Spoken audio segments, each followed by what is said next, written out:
saya Dimas Widianto dari Manajemen 6C. Di sini saya akan sedikit mempresentasikan tentang perencanaan sumber daya manusia.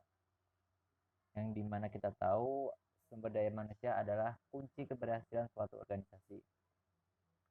Dalam menghadapi persaingan bisnis yang semakin ketat, seiring dengan meningkatnya kemajuan ilmu pengetahuan dan teknologi seperti yang sekarang ini, menyadarkan kepada semua orang bahwa perubahan lingkungan bisnis dan organisasi adalah nyata dan sedang berlangsung. Perubahan yang terjadi saat ini, secara langsung maupun tidak langsung, merupakan bagian dari dampak yang diakibatkan oleh globalisasi yang melanda seluruh negara di dunia. Untuk menghadapi persaingan bisnis yang semakin kompetitif, dinamis, dan cenderung tidak dapat diprediksi, pada era global saat ini membutuhkan ketersediaan sumber daya manusia yang cakap, terampil, berkeahlian, dan responsif terhadap perubahan. Era global yang terjadi saat ini telah membuka kesadaran banyak orang bahwa organisasi atau perusahaan yang hidup di tengah-tengah persaingan bisnis yang kompetitif ini, teknologi menjadi daya tarik sekaligus simbol sebuah era yang baru disebut dengan era teknologi informasi.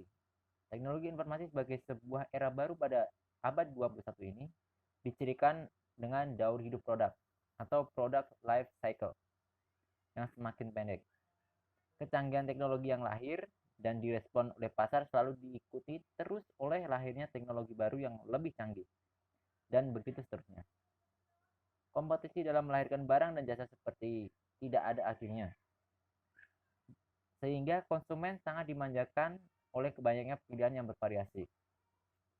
Pada era global yang kompetitif ini, kehidupan organisasi bisnis dituntut untuk terus bergerak mengikuti perubahan yang sangat cepat dan masif.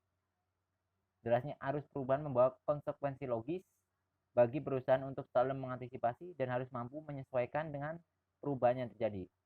Dalam konteks ini, Casio dalam Safarudin Alwi 2001 ditegaskan bahwa perencanaan SDM atau sumber daya manusia akan menjadi lebih penting bagi perusahaan karena globalisasi, teknologi baru, proses rekruturisasi organisasi, dan perbedaan etnis dalam angkatan kerja.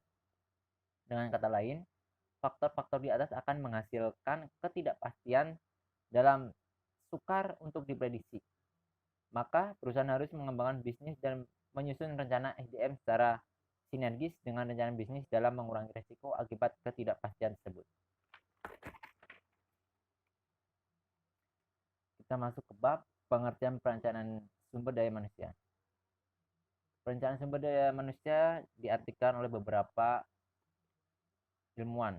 Salah satunya adalah Guy Strainer.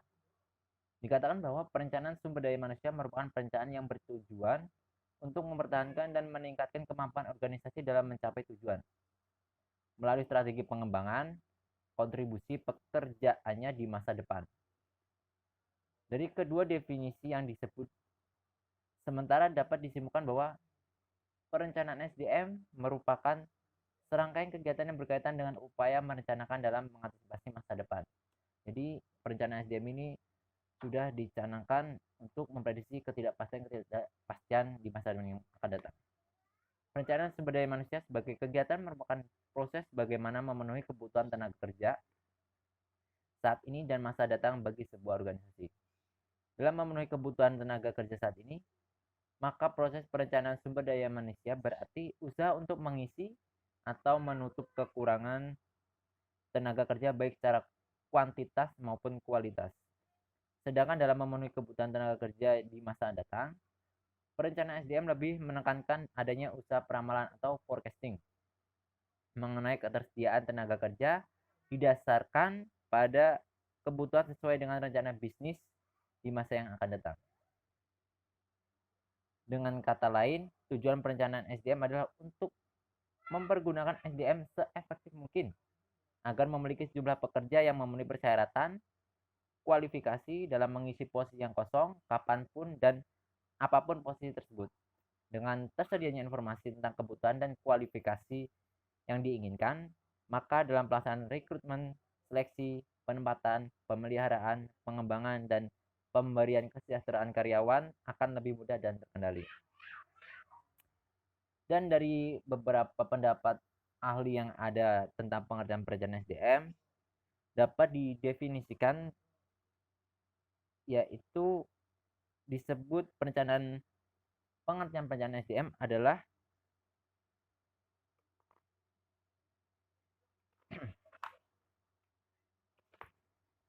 merupakan proses menentukan kebutuhan SDM secara kuantitatif dan kualitatif untuk mencapai tujuan strategi organisasi melalui fungsi-fungsi MSDM dalam jangka pendek maupun jangka panjang secara efektif dan efisien.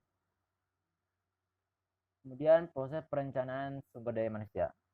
Proses perencanaan sumber daya manusia untuk masa kini dan masa datang sangat dipengaruhi oleh dua faktor penentu, yaitu faktor internal dan faktor eksternal perusahaan.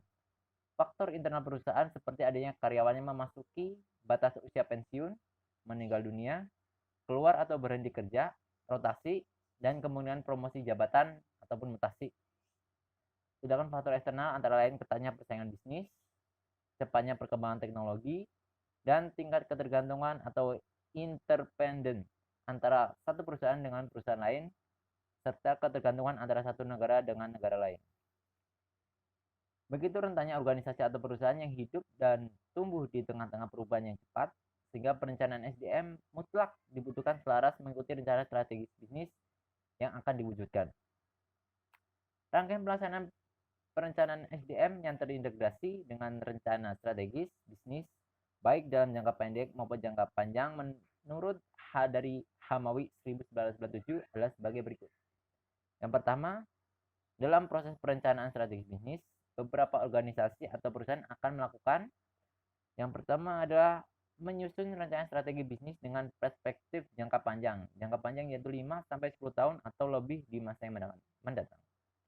Yang kedua, menyusun rencana operasional bisnis yang dijabarkan dalam rencana strategi dengan perspektif jangka sedang, yaitu 3-5 tahun di masa mendatang.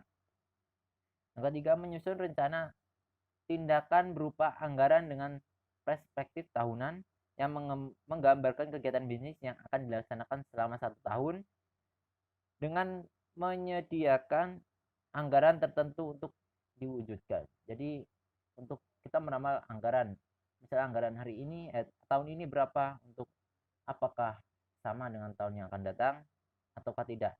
Di situ kita fungsi forecasting yang ada di situ. Kemudian dalam kegiatan perencanaan SDM, yang pertama, pada tahap awal, perencanaan SDM mengidentifikasi isu-isu berdasarkan komponen-komponen di dalam rencana strategis bisnis jangka panjang. Beberapa komponen yang bisa dijadikan isu perencanaan SDM antara lain, yang pertama adalah filsafat perusahaan, kedua laporan hasil penelitian tentang hal-hal seputar lingkungan bisnis, ketiga tujuan-tujuan dan sasaran strategis yang akan dicapai, dan keempat adalah hasil analisis SWOT perusahaan, yaitu strength, weakness, opportunity, and threat. Yang B, pada tahap selanjutnya, hasil analisis isu digunakan sebagai masukan dari perencanaan operasional jangka menengah ke dalam tahap perkiraan kebutuhan SDM dalam proses perencanaan SDM. Nah, ini digunakan untuk membuat perencanaan di tahun yang akan datang. Ketiga, hasil perkiraan kebutuhan SDM disebut jadikan masukan secara integral dalam penyusunan anggaran tahunan ke dalam langkah perencanaan SDM.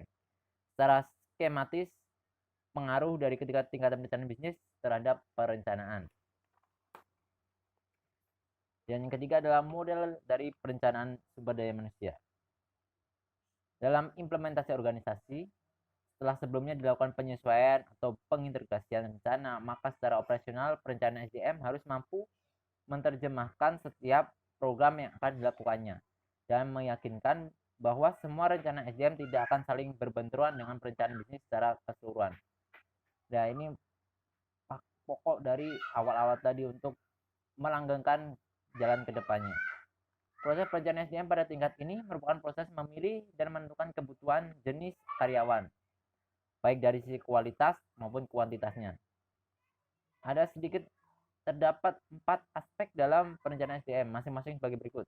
Yang pertama, proyeksi jumlah karyawan yang dibutuhkan, yaitu apakah produksi pada tahun mendatang akan semakin besar apa semakin kecil. Kita lihat dari hasil produksi pada tahun ini, dan jika terlihat semakin meningkat, ada kemungkinan akan menambah jumlah karyawan atau forecasting of employee. Yang kedua adalah identifikasi sumber daya manusia yang tersedia dalam organisasi, yaitu melakukan evaluasi terhadap para karyawan-karyawan yang sudah bekerja dalam perusahaan. Apakah masih cukup atau apakah kurang dalam keahlian untuk di masa yang mendatang. Ini disebut human resource audit. Ketiga, analisis keseimbangan penawaran dan permintaan atau demand and supply analysis. Nah, ini pada tiap akhir tahun pasti akan dilihat apakah keseimbangan penawaran dan permintaan seimbang, apakah terpenuhi atau tidak. Keempat ada program aksi, action program. Ini program setelah dilihat dari ketiga kriteria di atas untuk dilakukan program-program untuk jangka ke tahun berikutnya. Membuat proyeksi jumlah karyawan yang akan dibutuhkan karena berbagai alasan seperti karena pensiun, meninggal dunia, pindah ke perusahaan lain, dan promosi jabatan merupakan inti dari program perencanaan SDM. Untuk melakukan proyeksi guna mengetahui jumlah karyawan yang dibutuhkan dalam masa waktu tertentu harus menggunakan teknik atau metode terukur, sehingga diperoleh data handal atau valid sebagai bahan pengambilan keputusan selanjutnya. Setidaknya ada dua teknik sederhana dalam menentukan jumlah kebutuhan SDM, yaitu satu teknik indeksasi dan ekstrapolasi. Teknik indeksasi dan ekstrapolasi ini sebenarnya bagian dari metode tren yang lebih bersifat kumulatif atau kuantitatif. Analisis indeks atau analisis rasio merupakan teknik peramalan yang menggunakan indeks dalam menentukan pertumbuhan organisasi. Perusahaan dalam menggunakan analisis ini biasanya berdasarkan pada catatan volume penjualan pada waktu tertentu sebagai dasar pembuatan penambahan karyawan. Seperti saya bilang tadi, setiap akhir tahun apakah penjualan meningkat atau menurun, produksi meningkat atau menurun, itu sebagai tolak ukur untuk menambah karyawan atau tidak. Dan yang terakhir adalah tantangan perencanaan SDM. Perencanaan SDM dalam satu organisasi atau perusahaan akan dirasakan efektif atau tidak sangat tergantung pada kualitas dan jumlah informasi yang relevan dan tersedia bagi pengambilan keputusan. Dalam praktek pelaksanaan perencanaan SDM yang efektif, pada era global seperti sekarang ini akan menghadapi tantangan yang tidak ringan. Salah satu tantangan yang harus dihadapi antara lain menurut Henry Shimamura tahun 1997. Yang pertama adalah mempertahankan keunggulan kompetitif. Dalam persaingan bisnis yang keras, keunggulan kompetitif menjadi tujuan setiap organisasi bisnis. Keunggulan kompetitif yang diraih dan dinikmati oleh perusahaan hanya bersifat jangka pendek karena organisasi atau perusahaan lain juga melakukan usaha yang mencari meraih keunggulan kompetitif yang strategis yang sama dengan yang kita lakukan. Jadi setiap perusahaan pasti memiliki preferensi yang sama, yaitu mencari keunggulan dari perusahaan lain untuk melanjutkan kontinuitas perusahaannya. Yang kedua adalah mendukung keseluruhan strategi bisnis, yaitu penyusunan strategi SDM untuk mendukung keseluruhan strategi bisnis merupakan tantangan karena beberapa sebab. Yang pertama adalah manajemen puncak tidak selalu mampu mengucapkan secara jernih apa strategi bisnis perusahaan. Yang kedua, kemungkinan terhadap ketidakpastian atau ketidaksetujuan mengenai strategi SDM. Nah, ini strategi-strategi yang sudah dirancang, kadang jika pemilik perusahaan tidak setuju, maka tidak akan berjalan dengan lancar. Yang ketiga, perusahaan-perusahaan besar mungkin memiliki unit-unit bisnis yang berbeda. Nah, pasti setiap perusahaan yang besar pasti memiliki unit-unit yang berbeda dengan perusahaan yang lain. Yang ketiga, menghindari konsentrasi berlebihan pada masalah-masalah harian. Nah, ini kebanyakan para manajer lebih banyak mencurahkan hal-hal yang bersifat rutinitas dan berperspektif jangka pendek. Dalam konteks ini, perencanaan SDM memiliki tantangan untuk masa datang dalam melahirkan orang-orang visioner yang mampu melihat gambaran masa depan secara integral melebihi orang lain di sekitarnya. Nah, ini orang-orang yang sangat penting kedudukannya di dalam perusahaan. Yang keempat, menyusun strategi-strategi SDM yang sesuai dengan karakteristik unik organisasi. Ini sangat sulit karena karakteristik yang unik sangat beda dengan produsen yang lain atau organisasi lain. Yang lima, menanggulangi perubahan lingkungan. Lingkungan bisnis yang kompetitif merupakan tantangan bagi program perencanaan, bukan saja dalam bidang SDM, tetapi dalam hal perencanaan produksi, pemasaran, dan penganggaran lainnya. Kita bisa lihat di era globalisasi ini semua tidak bisa pasti dan tidak bisa ditebak dengan mudah. Untuk penutup atau eh, rangkuman dari yang saya sampaikan tadi, yaitu saya akan sampaikan perencanaan SDM merupakan upaya memproyeksikan beberapa banyak karyawan dan macam apa yang dibutuhkan organisasi dalam masa yang akan datang. Semua organisasi atau perusahaan harus menentukan masa depannya dengan berbagai rencana yang relevan dengan tuntutan zaman yang semakin lama semakin berubah, semakin baik dan teknologi semakin canggih. Pada era sekarang ini, masa depan sangat sukar untuk diprediksi. Ya, dibilang tadi, prediksi itu sangat sulit pada masa-masa sekarang. Karena perubahan yang terjadi sangat cepat dan masif. Pada era global yang kompetitif ini, kehidupan organisasi bisnis dituntut untuk terus bergerak, mengikuti arus perubahan yang sangat cepat dan masif. Derasnya arus perubahan membawa konsekuensi logis bagi perusahaan untuk selalu mengantisipasi dan harus mampu menyesuaikan dengan perubahan yang terjadi. Jadi perusahaan harus selalu mengikuti perubahan zaman, era-era dari tahun ke tahun. Dalam konteks ini, perencanaan SDM akan menjadi lebih penting bagi perusahaan karena globalisasi, teknologi baru, dan proses restrukturisasi organisasi selalu membayangi kehidupan organisasi. Ya, sumber daya manusia, jika era semakin maju, sumber daya manusia tetap di situ saja, maka perusahaan akan bisa jadi mengalami kebangkrutan. Satu hal yang tidak boleh diabaikan dalam praktek organisasi adalah pentingnya integrasi atau keterpaduan antara perencanaan bisnis dengan perencanaan SDM. Perencanaan bisnis yang diikuti dengan perencanaan SDM yang baik akan menghasilkan tingkat efektivitas, efisiensi, pencapaian tujuan organisasi. Sebaliknya, perencanaan bisnis yang tidak dibarengi dengan diikuti perencanaan SDM yang baik hanya akan melahirkan biaya tinggi, penggunaan sumber daya lain yang sangat besar. Ini sangat-sangat tidak baik. Agar dalam melaksanakan perencanaan SDM bisa berhasil, sedikitnya terdapat 4 aspek perencanaan SDM yang harus diperhatikan atau dilakukan, yaitu satu, berapa proyeksi jumlah karyawan yang dibutuhkan. Kedua, melakukan identifikasi sumber daya manusia yang tersedia di dalam organisasi. Tiga, melakukan analisis keseimbangan penawaran dan permintaan. Dan yang terakhir adalah menjalankan program aksi. Oke, cukup sekian presentasi dari saya mengenai perencanaan sumber daya manusia, dan sumber daya manusia di era saat ini sangat dibutuhkan dengan tingkatan yang sangat terlihat. Ya, jika era-era yang lain sumber daya manusia masih seperti itu, dan sekarang harus lebih ditingkatkan lagi untuk melanjutkan kontinuitas suatu perusahaan untuk mengungguli perusahaan yang lain. Oke, terima kasih. Wassalamualaikum warahmatullahi wabarakatuh.